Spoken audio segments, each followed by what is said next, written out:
Royal Guard breaks protocol for a little girl, a pink beanie hiding the marks of chemotherapy, a brave smile masking unimaginable pain.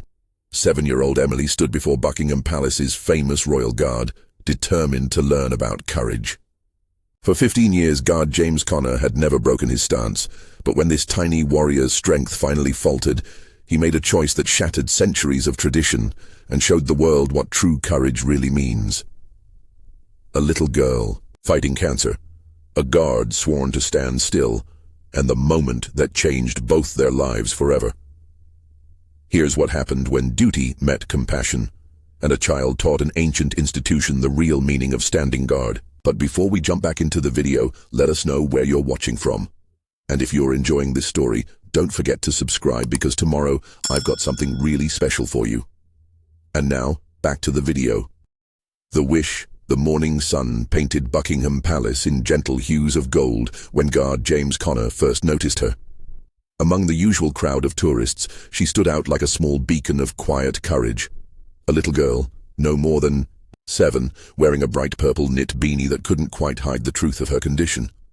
Her name was Emily Brighton, though Connor didn't know it yet. What he did know, with the instant recognition that came from having a daughter the same age, was that this child was fighting a battle far harder than any he'd faced in his military career. Emily's parents supported her gently as she walked, their movements carrying the practiced care of those who had spent too many hours in hospital corridors. Her mother kept adjusting the beanie with tender attention, while her father watched every step as if expecting the ground itself to betray them. "Look, Daddy," Emily's voice carried across the courtyard, bright despite its weakness. "His buttons shine like stars." Her blue eyes sparkled with genuine wonder as she gazed at Connor's ceremonial uniform, seeing not just the guard, but all the magic and majesty he represented. Connor maintained his ceremonial stillness, but his trained eye caught every detail, the way Emily's small hand clutched her mother's sleeve when a wave of fatigue hit her. How she would straighten up afterward, summoning a smile that could break hearts with its brave determination. The Make-A-Wish people asked her what she wanted. He heard her father explaining quietly to an elderly couple nearby. She could have chosen anything, Disney World, meeting pop stars, but she wanted to see the Royal Guards. Said they were the bravest soldiers in the world, and she needed to learn about being brave. The words hit Connor like physical blows, each one resonating with the weight of his own daughter's bedtime stories about the guards who protected the palace. But Emily's interest wasn't just childhood fantasy. In her eyes, he saw something deeper, a recognition of what it meant to stand strong against overwhelming odds. She moved closer, each step careful but determined. The morning light caught the medical alert bracelet on her thin wrist, making it glint like another piece of ceremonial regalia. To Connor's practiced eye, the bracelet told its own story. Oncology ward, specialized care requirements, a battle being fought with chemotherapy, and courage.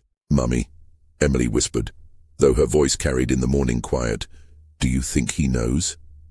"Knows what, sweetheart?" her mother asked, adjusting the beanie again with gentle hands. "That we're both fighting hard battles, him guarding the palace and me." She touched her beanie self-consciously, both being brave. Connor's ceremonial bearing remained perfect, but beneath it, something shifted. In 15 years of guard duty, through countless tourist encounters and ceremonial occasions, he had never felt the weight of his position quite like this. In Emily's eyes, he wasn't just a guard. He was a symbol of the strength she desperately needed to find. The morning sun continued its climb, casting long shadows across the palace grounds. But Connor's attention remained fixed on the small warrior before him, whose own daily battles made his ceremonial duty seem suddenly both more important and less demanding than ever before. Emily drew closer to Connor's post, her steps measured and careful, like someone navigating through invisible challenges. Her parents hovered nearby, their faces carrying that particular mix of hope and worry that Connor had seen too often in children's hospital wards during charity visits. "Did you know?" Emily announced to no one in particular, her voice carrying the peculiar wisdom of children who had seen too much too soon. "That guards train for months just to stand still. My nurse told me." She said sometimes being brave means staying strong even when you're not moving. Connor's military training had prepared him for many things, but nothing had equipped him for the way Emily's words echoed his own daughter's voice. The same age, the same innocent wisdom, but such different battles to fight. A palace tour guide passing by caught sight of Emily and paused mid-sentence. She'd been explaining the guard's ceremonial role to her group, but something in the little girl's bearing made her modify her usual script. "The guards," she said softly, "stand watch, not just over the palace, but over everything we hold precious." Emily's mother reached into her bag, retrieving a small water bottle and some pills. The practiced motion spoke of countless similar moments, a medical routine disguised as normal life. "Time for your medicine, sweetheart." "Just a few more minutes," Emily pleaded, her eyes never leaving Connor's uniform. "I'm learning how to stand strong." Her words carried no self-pity, only determination. Tourists flowed around them, many pausing to take photos, but their usual excited chatter dimmed as they noticed Emily. Parents pulled their children closer, some explaining in hushed voices about being grateful for health and showing kindness to others. "Look at his medals, Mummy," Emily observed, pointing to Connor's decorations. "Each one tells a story of being brave, right? Like my beads of courage at the hospital." She touched her neck, where a hidden string of medical beads marked each treatment, each small victory in her ongoing battle. A young palace guard in training, making his rounds, slowed as he passed. His eyes met Connor's briefly, understanding, passing between them. Without breaking protocol, the trainee adjusted his route to create a small buffer of space around Emily and her family. The doctors said 3 more rounds. Emily's father whispered to an elderly woman who had asked quietly about her condition. She insisted on coming here first, between treatments. Said she needed to see what real strength looks like. Connor maintained his forward gaze, but his peripheral vision caught every detail of Emily methodically taking her medicine, her small face scrunching against the taste, but never complaining. She mirrored his stance afterward, feet together, chin up, managing a full minute before fatigue forced her to lean against her mother. "You know what, Daddy?" Emily's voice had grown slightly weaker, but her spirit remained undiminished. "I think sometimes the bravest soldiers aren't the ones fighting wars. Sometimes they're just standing still, showing others how to be strong." A palace doctor, making his routine checks on the guards, noticed Emily's medical alert bracelet and quietly radioed ahead to ensure emergency response teams were aware of a high-risk visitor in the area. The action was subtle, professional, but it highlighted the gravity of Emily's presence. The morning had grown warmer, and Emily's mother gently suggested finding some shade, but the little girl stood her ground, her determination visible in every line of her small frame.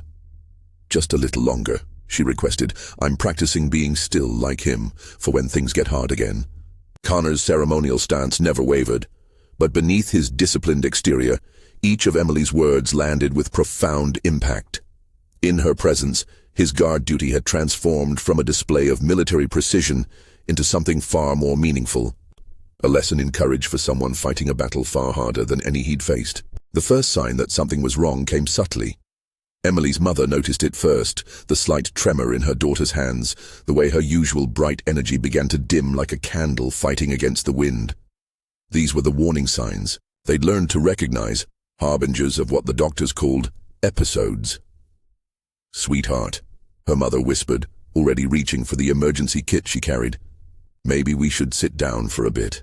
But Emily stood her ground, her small face set with determination. "Not yet, Mummy. I'm being strong, like him." Her eyes remained fixed on Connor, drawing strength from his unwavering stance even as her own began to falter.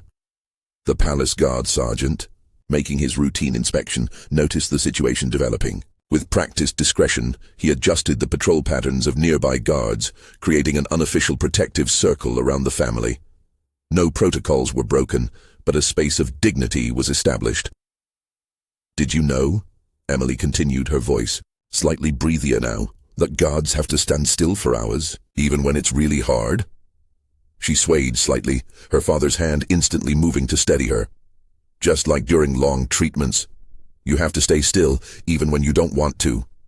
Connor maintained his ceremonial stance, but his trained eye caught every detail of Emily's struggle. The way her medical alert bracelet caught the sunlight as her hand trembled. How she would lock her knees, fighting against growing weakness, mirroring his own stance with heartbreaking determination.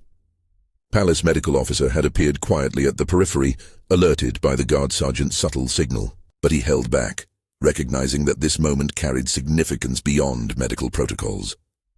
"Mummy," Emily's voice had grown softer, though her spirit remained strong. "Can you tell him about what Dr. Thompson said?" Her words carried both pride and a child's need for acknowledgement of her own battles. Her mother's voice shook slightly as she spoke, loud enough for Connor to hear. "The doctors said they've never seen such a brave patient. Through everything, all the treatments, all the hard days, she never stops smiling, never stops fighting."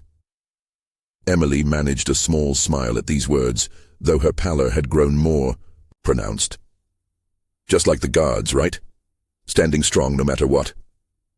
Her legs trembled visibly now, but still she stood, drawing on reserves of strength that moved even the most seasoned guards watching the scene.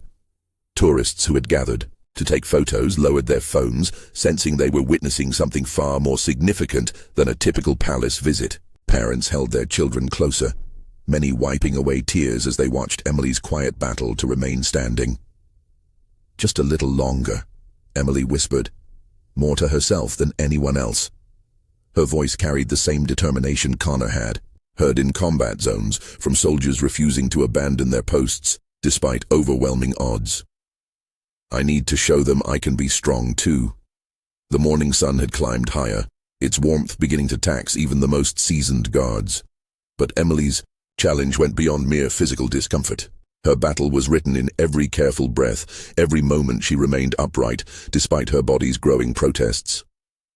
Connor's own daughter's face flashed in his mind, the bedtime stories she loved about brave guards and noble duties. But here, before him stood a different kind of courage, one that made his ceremonial stance feel both more important and more humbling than ever before. The moment of crisis arrived without warning. Emily's knees buckled suddenly, her small body finally betraying her fierce determination. Her father moved to catch her, but she caught herself, one hand pressed against the ceremonial barrier, her face a portrait of quiet determination, not to fall. "I'm okay," she insisted, though her voice trembled. "The guard isn't moving, so I won't either." Her words carried the kind of courage that made hardened soldiers turn away to hide their emotions.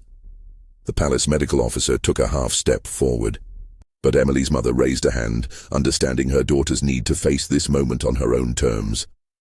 This wasn't just about standing anymore, it was about proving something to herself. "Sometimes," Emily whispered, her eyes fixed on Connor's immaculate uniform, "during really hard treatments, I pretend I'm a guard too, standing still, being brave, protecting something important." She steadied herself, though her small frame shook with effort. "Today, I'm protecting my hope." Connor remained motionless, but beneath his ceremonial bearing, each of Emily's words struck with devastating impact. Through years of military service, including combat tours, he'd never encountered courage quite like this, the pure, unflinching bravery of a child facing impossible odds with dignity. The guard sergeant had returned, accompanied now by a senior palace official. They spoke in hushed tones, both watching Emily with growing concern. Protocol dictated certain responses to medical emergencies on palace grounds, but this situation transcended ordinary regulations. "Did you know?" Emily continued, her voice growing fainter but no less determined. "That guards have a special way of standing, shoulders back, chin up." She demonstrated mimicking Connor's pose despite her obvious struggle. "That's how you show the world you're not afraid, even when you are." A young woman in the crowd began to cry softly, quickly muffling her sobs. Others stood in respectful silence, witnessing a display of courage that made the ceremonial guards' discipline pale in comparison. "Sweetheart," her father pleaded gently, "please let us help you sit down." But Emily shook her head, her purple beanie slipping slightly to reveal the reality of her condition. "Not yet, Daddy. I need to prove I can be strong. Like him." Her eyes never left Connor's uniform, drawing strength from its symbolic permanence. The medical officer had moved closer now, his professional concern evident. Emily's color had faded dramatically, and her breathing had become more labored. But still she stood, defying her body's demands with a will that seemed impossibly large for her small frame. "You know what Dr. Thompson says?" She managed between careful breaths. "About bad days? He says they're just testing how brave we can be, like guard training, right?" Her smile, though weaker, still carried that unshakable spirit that had brought her here. Connor's peripheral vision caught the subtle changes in her stance. The way she shifted her weight, fighting against growing fatigue, the trembling in, her legs becoming more pronounced. In his earpiece he could hear quiet discussions between palace security and medical staff, weighing protocols against humanity. "Almost made it to changing of the guard," Emily whispered, disappointment creeping into her voice as her strength continued to fade. "Wanted to show them, show everyone." Her words trailed off as she swayed more noticeably. The morning sun seemed to hold its breath along with the crowd, its warmth touching Emily's pale face like a gentle blessing. In that moment, she embodied everything the guards represented, not just duty and discipline, but the deepest kind of courage, the kind that stands firm in the face of overwhelming odds. When Emily finally began to fall, it wasn't a sudden collapse but a gentle surrendering, like a flower slowly closing its petals at dusk.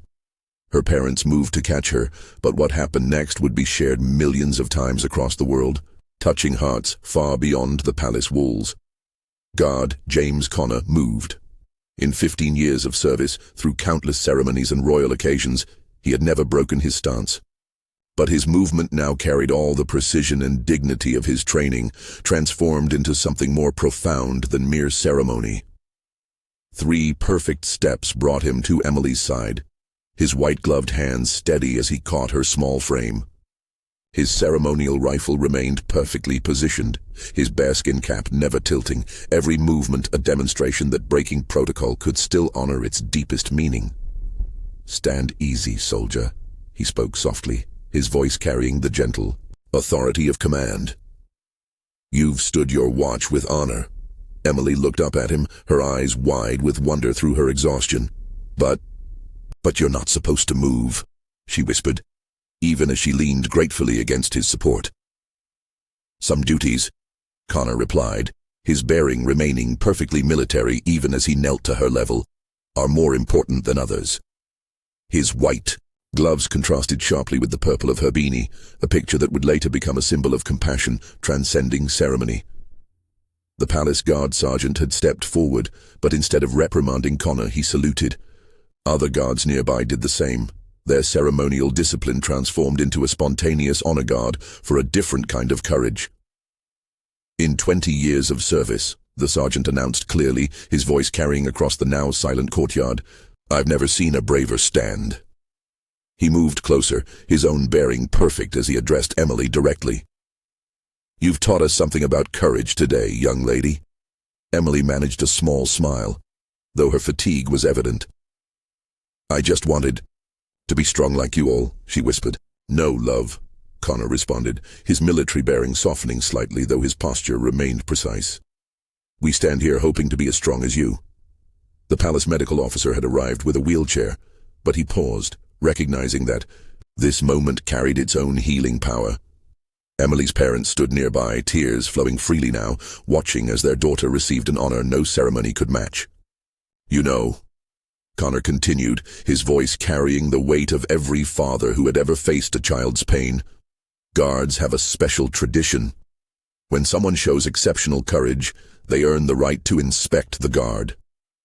He glanced at the sergeant, who nodded approval. With infinite care, Connor lifted Emily into his arms. Her weight was heartbreakingly light, but her spirit filled the courtyard.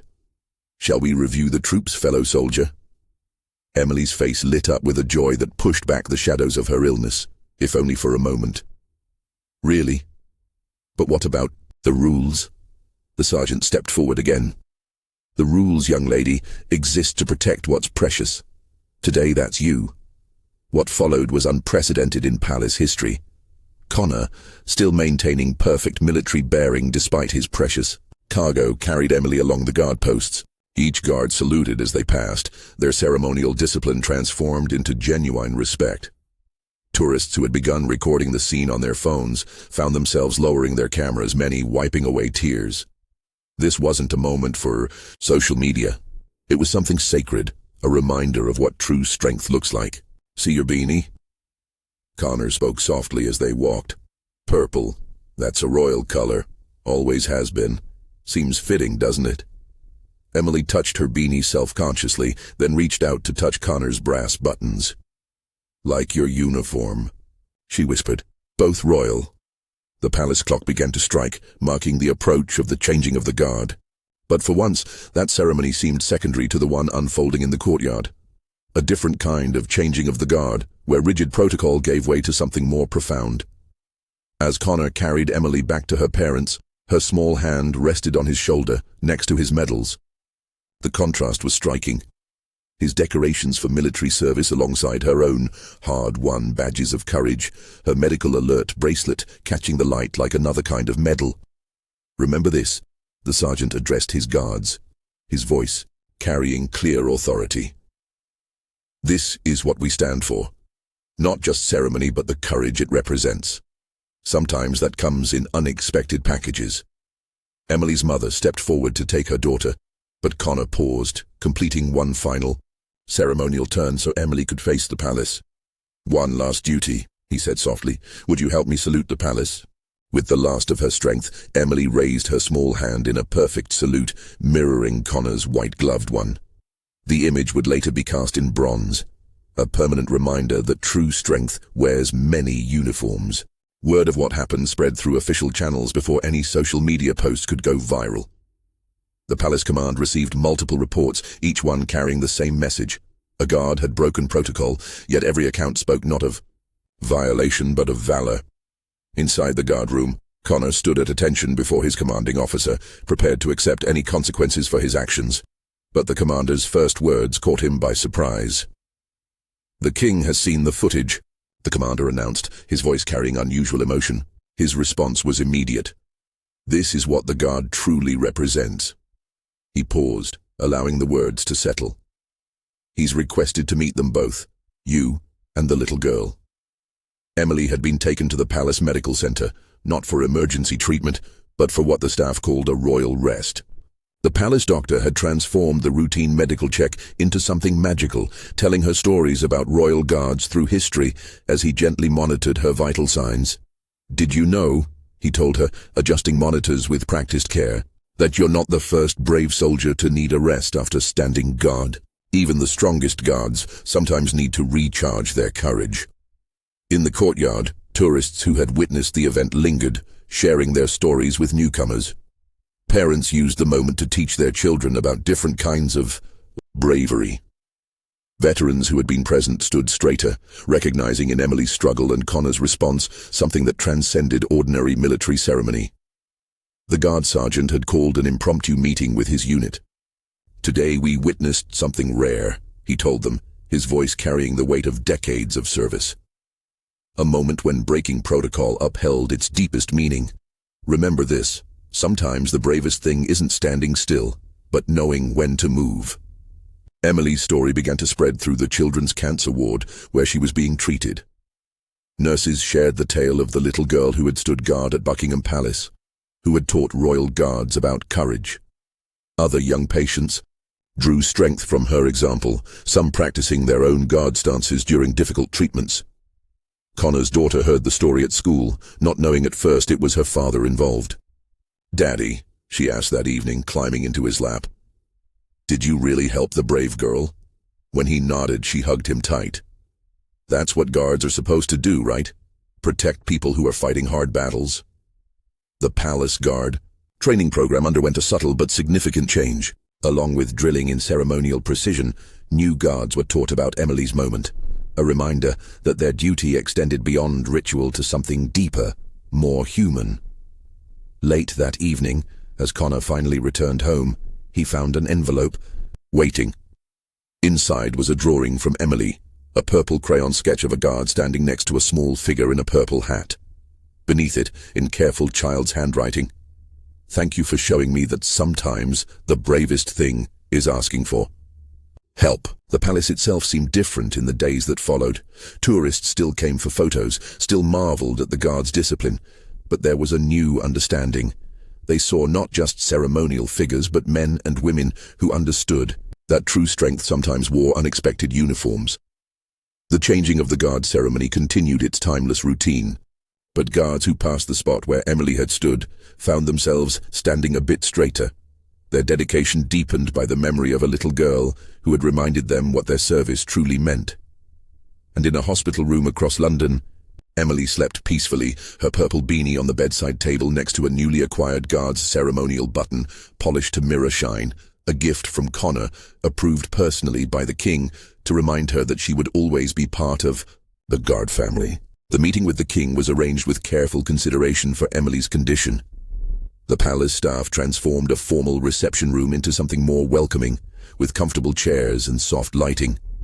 Emily arrived wearing a new, purple dress to match her beanie, a gift from well-wishers who had heard her story.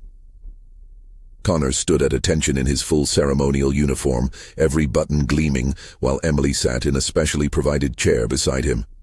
Her parents watched with tears in their eyes as the king approached, not with the usual formal ceremony, but with the gentle understanding of a grandfather. "I hear," the king said, kneeling to Emily's level, "that we had a very special guard on duty recently." His eyes met hers with genuine warmth. "Someone who showed us all what real courage looks like." Emily managed a shy smile, her hand unconsciously seeking Connor's nearby presence. "I just wanted to be strong, Your Majesty," she whispered. "Like Guard Connor." The king's response was immediate and heartfelt. "My dear, you've shown us a strength far greater than standing still. You've reminded us what the guard truly represents." He turned to Connor. "Both of you have." What followed was unprecedented in palace history. The king had brought something with him, a small, specially crafted medal. Not a traditional military decoration, but something unique, created specifically for this moment. "This," he announced, his voice carrying formal authority despite the intimate setting, "is the first King's Medal for extraordinary courage. It seems fitting that its first recipient should be someone who has taught my guards about true bravery." As he pinned the medal to Emily's dress, the king continued speaking, now addressing both Emily and Connor. "You see, the guard isn't just about maintaining tradition. It's about protecting what's precious, values like courage, dignity, and compassion." The palace photographer, capturing the moment with discreet skill, would later say it was the most moving assignment of his career. The image of Emily, small but dignified in her purple dress, receiving a medal from the king while Connor stood guard beside her, would become iconic. "Guard Connor," the king turned to address him directly. "Your actions have redefined what it means to stand guard. Sometimes the bravest decision is knowing when protocol must yield to humanity." Connor maintained his perfect military bearing, but his voice carried deep emotion as he responded. "Sir, I learned more about courage from Miss Emily than any military training could teach." The king smiled, gesturing to a palace aide who brought forward 2 more items. The first was a specially commissioned portrait. Emily and Connor in that moment when he had carried her on inspection of the guard. It would hang in the palace guard room, a permanent reminder of what duty truly meant. The second item was smaller, a tiny replica of a guard's bearskin cap, sized for a child, crafted by the same artisans who made the real ones. "For those days," the king explained to Emily, "when you need to remember you're part of the guard family now." News of the ceremony spread quickly through the palace staff. Guards who had witnessed Emily's moment stood straighter at their posts, knowing their duty now carried new meaning. The changing of the guard ceremony that day seemed to carry extra significance, each step and movement a tribute to a different kind of courage. In the children's ward where Emily received her treatments, something remarkable began to happen. The palace, working quietly with hospital staff, arranged for regular video calls between Emily and the guard posts. Young patients gathered to watch, drawing strength from seeing their friend talk with the guards she had inspired. Connor's role expanded unofficially but significantly. While maintaining his regular guard duties, he began visiting children's hospitals in uniform during off-duty hours. Sometimes, He would tell the young patients, "The bravest soldiers are the ones fighting battles we can't see." Emily's oncologist reported something remarkable in her next treatment cycle. Her resilience, always impressive, had somehow strengthened. The doctor couldn't prove it scientifically, but he believed that knowing she was part of the Guard family had given her an extra reservoir of courage to draw upon. The Palace Guard training program incorporated a new tradition. Each class of recruits now spent time at children's hospitals, learning that their duty extended beyond palace walls to protecting hope itself. They called it Emily's Watch, and it became as fundamental to their training as any ceremonial drill. Back at her hospital bed, Emily kept her new guard's cap on the bedside table next to her growing collection of medical beads, each one marking a treatment endured, a battle fought. But now she had something new to add to her arsenal of courage, the knowledge that an entire Guard regiment considered her one of their own. The story continued to spread, touching hearts far beyond palace walls. But its most profound impact was in the quiet moments, when a child facing treatment would straighten their spine and declare they were standing guard over their courage, or when a guard at their post would remember that true strength sometimes came in the smallest packages. 3 months after the palace ceremony, Emily faced her toughest battle yet. The latest round of treatment had hit harder than previous ones, testing her strength in ways that made standing guard seem simple by comparison. But something had changed. In how she faced these challenges, her hospital room had been transformed. The guards had arranged a rotation, ensuring that every day a different guard's ceremonial button sat polished and gleaming on her bedside table. Each one came with a note, sharing stories of courage from military history, reminding her that she wasn't fighting alone. "Standing guard with you today," one note read, signed by Connor. "Remember, the bravest soldiers aren't always the ones in uniform." The nurses noticed a change in how their young patients faced difficult procedures. "I'm going to stand guard over my courage," they would declare, mimicking the straight-backed posture they'd learned from Emily's story. The phrase became a sort of code throughout the children's ward, a reminder that bravery came in many forms. Connor's daughter had started a project at her school, Letters to Young Guards, she called it, encouraging classmates to write to children in cancer wards. The palace, hearing of her initiative, officially adopted the program. Soon, hundreds of letters were flowing between school children and young patients, each one carrying messages of hope and courage. At the palace, a subtle but significant change had taken place in how the guards conducted their duties. While their ceremonial precision remained perfect, there was a new awareness in their bearing. They stood watch not just over the palace, but over the hope they'd come to represent to children fighting serious illnesses. The guard room's newest decoration told the story. Alongside historic photographs and military honors hung children's drawings, countless pictures of guards standing beside small figures in purple hats. Each one was a reminder that their duty extended far beyond palace walls. Emily's oncologist reported something remarkable to the medical board. "We've always known that emotional well-being affects physical recovery," he explained. "But this connection to the guards, this sense of being part of something larger than her illness, it's having a measurable impact on her resilience." The king had taken a personal interest in Emily's progress. Through private channels, he received regular updates on her condition. On particularly challenging days, small packages would arrive at the hospital. Official palace puzzles, books about royal history, once even a tiny replica of the guard's ceremonial sword, all designed to lift her spirits. Connor's role had evolved. While maintaining his regular guard duties, he'd become an unofficial liaison between the palace and children's hospitals across London. "Every guard post needs relief," he would explain to his colleagues. "Sometimes that means standing watch at a different kind of battle station." The Palace Guard training program had incorporated new elements into its curriculum. Alongside drills in ceremonial precision, recruits now learned about empathy and recognition of courage in all its forms. Emily's story became required learning, not as a break from protocol, but as an example of its deepest fulfillment. During particularly difficult treatments, Emily would hold tight to her miniature guard's cap, drawing strength from what it represented. "I'm not just fighting for myself anymore," she told her parents during one tough session. I'm standing guard for all the other kids who need to be brave too.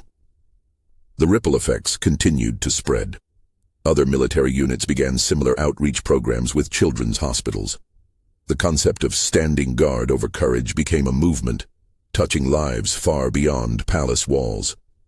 Veterans visiting the palace would pause at the spot where Emily had stood, recognizing in her story a different kind of valor. And through it all, Emily continued her own battle with quiet determination. On good days, she would practice standing, at attention, mimicking the guard's perfect posture. On harder days, she drew strength from knowing that an entire regiment considered her one of their own. 6 months after her first palace visit, Emily faced what her doctors called the final watch, her last scheduled round of treatment. The morning of this crucial day began with an unexpected sound outside her hospital window, the measured cadence of military boots on pavement. Looking out, Emily discovered something extraordinary. Below her window stood a full contingent of palace guards, assembled in perfect formation. Connor stood at their head, his ceremonial uniform immaculate in the morning light. They had come, not by official order, but by collective choice, each guard volunteering their off-duty time to stand watch during her treatment.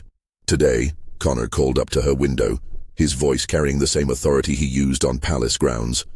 "We stand guard with you." The hospital staff, who had been secretly coordinating with the palace for weeks, had transformed the treatment room. Pictures of palace guards lined the walls, each one bearing personal messages of encouragement. The IV stand had been decorated to look like a palace sentry box, and her treatment chair now bore a small plaque. Guard Post 1, where heroes stand watch. Emily's own guard uniform, specially crafted by the palace tailors, lay ready. A child-sized scarlet tunic adapted to accommodate medical equipment with real brass buttons that gleamed under the hospital lights. Her purple beanie had been adorned with a miniature guard's insignia, making it part of her official uniform. "Remember your training, soldier," Connor told her as nurses prepared for the procedure. He stood beside her chair, his bearing as precise as if he were at the palace. A guard's strength isn't in never feeling fear, it's in standing firm despite it. The oncology team had worried that so many visitors might compromise the sterile environment, but the guards had thought of that too. They remained outside, visible, through the window, maintaining a rotating watch throughout the entire procedure. Each shift change was conducted with full ceremonial precision, letting Emily watch the familiar, comforting ritual during difficult moments. Throughout the treatment, Connor maintained his post inside, having undergone special medical clearance to be there. He stood at perfect attention, breaking his stance only to help when Emily struggled, offering his white-gloved hand for her to squeeze during the hardest moments. "Did you know," he shared during one particularly challenging period, "that every guard has a moment when they think they can't stand any longer? That's when we remember we're not just standing for ourselves." His voice carried the weight of experience. "We're standing for something bigger." Emily's parents watched in awe as their daughter faced the grueling procedure with newfound strength. When pain made her want to curl up, she would straighten her spine instead, mimicking the guard's posture. When nausea threatened to overwhelm her, she would focus on the rhythmic changing of the guard outside her window, finding strength in their unwavering routine. The medical staff noticed something remarkable. Emily's vital signs, typically stressed during treatment, remained steadier than they'd ever seen.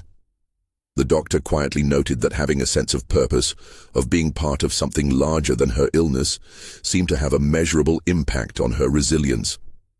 Throughout the day, special deliveries arrived from the palace. Each guard post had sent something. A handwritten note from the king himself. A specially commissioned painting of Emily in her guard uniform, standing watch at the palace gates. Even the palace corgis had signed a get-well card with paw prints. Connor maintained his watch with unwavering dedication, but those who knew him well could see the emotion behind his disciplined exterior. His own daughter had helped organize a children's honor guard at her school, standing watch during their lunch break in solidarity with Emily's battle. As the final medications were administered, Emily's mother noticed tears in the eyes of even the most seasoned nurses. The sight of the little girl in her adapted guard uniform, sitting straight-backed despite her exhaustion, while real palace guards stood vigil outside, it touched something deep in everyone present. The palace guard sergeant arrived as the procedure was ending, bringing with him something unprecedented, the official guard duty log. For the records, he announced formally, today's palace watch report will note, Guard Emily Brighton, commanding special medical post, displayed exceptional courage under difficult conditions. Her watch was exemplary. As twilight approached and the final treatments were completed, Emily asked for one last thing, to stand up, just for a moment.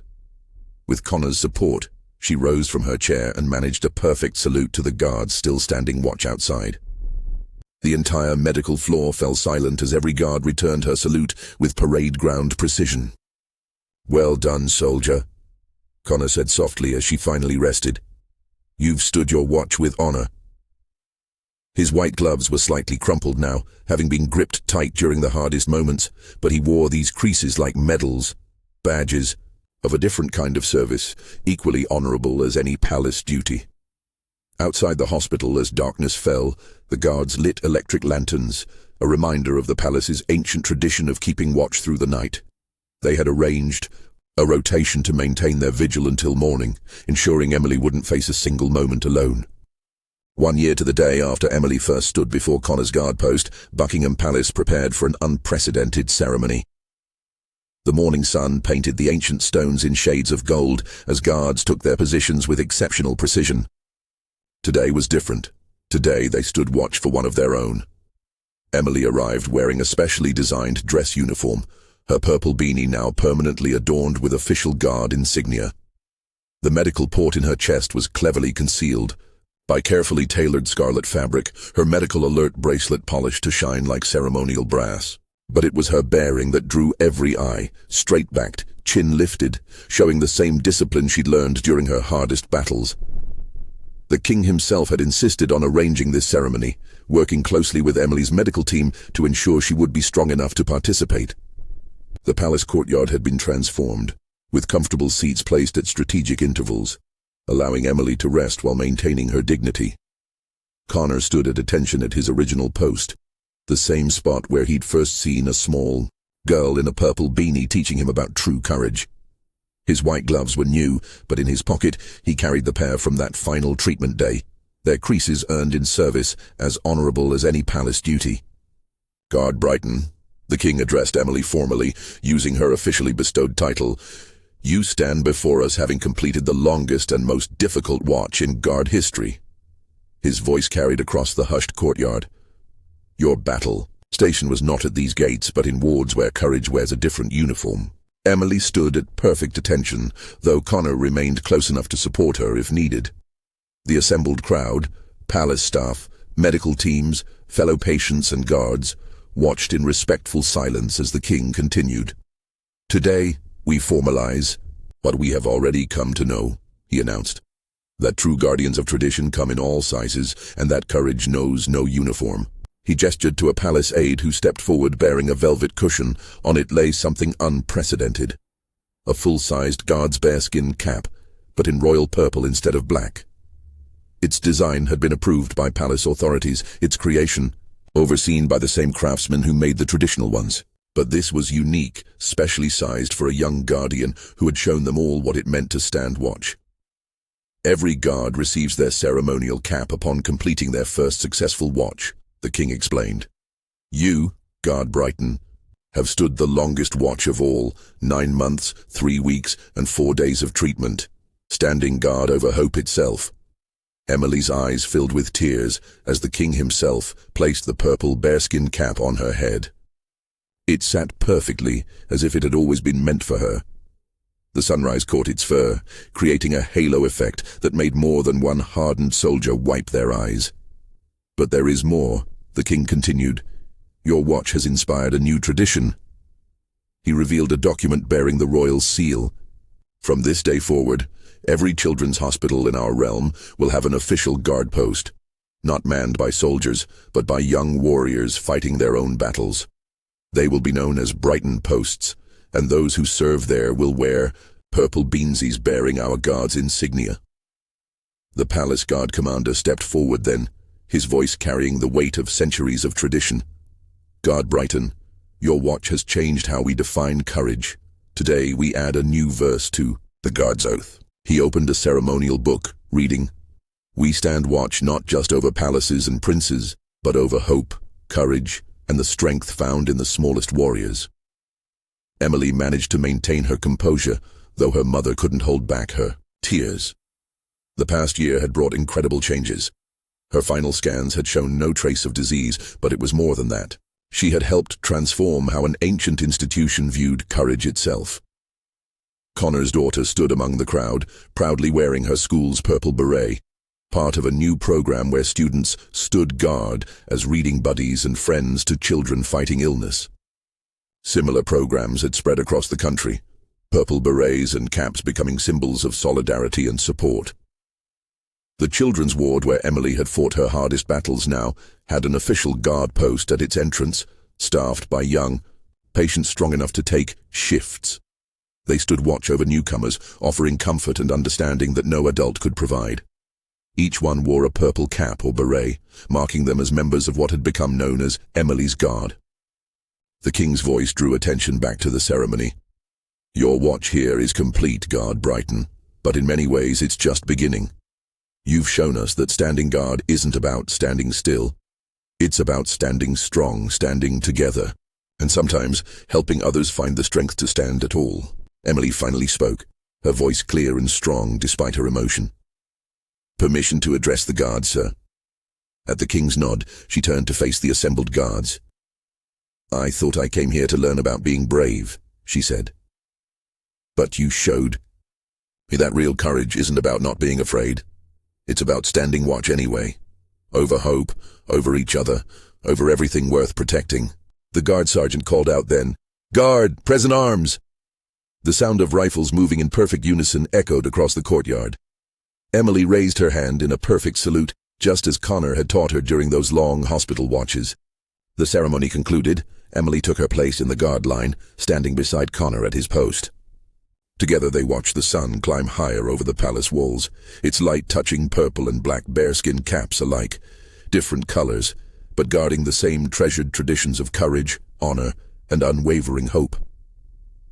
The palace itself seemed to glow that morning, as if recognizing that its ancient stones had witnessed something profound. In centuries of ceremony and tradition, perhaps no guard had ever stood a more important watch than a small girl in a purple beanie, who taught an institution steeped in tradition that the most important things worth guarding are the invisible ones: courage, hope, and the unwavering strength of the human spirit.